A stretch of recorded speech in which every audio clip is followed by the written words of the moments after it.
কি বাগানে আমাদের ওই ভূতটা তৈরি ছিল। কোন ভূতটা? একটু চত্তা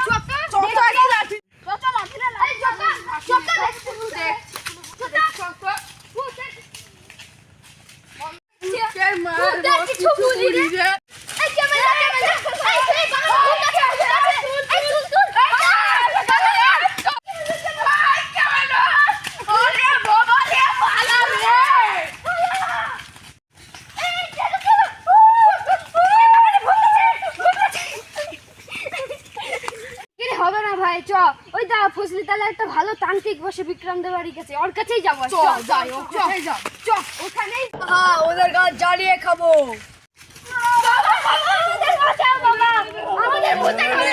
কি হলো রে বচ্চ?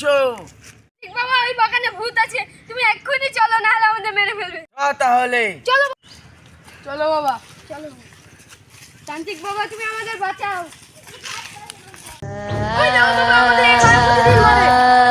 একটি ভালো মতো চলে যা, নাহলে তোর অবস্থা খারাপ করবো।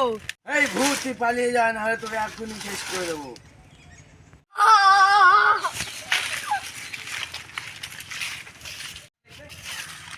যা বচ্চ, তোদের আর ভয় নেই, তোরা নিশ্চিন্তে বাড়ি চলে যা। ঠিক আছে বাবা, তুমি আমাকে বিরাট সাহায্য করলে। তুমি আমার বিরাট উপকার আমাদের করলে বাবা। আশীর্বাদ থাকলো। ঠিক আছে।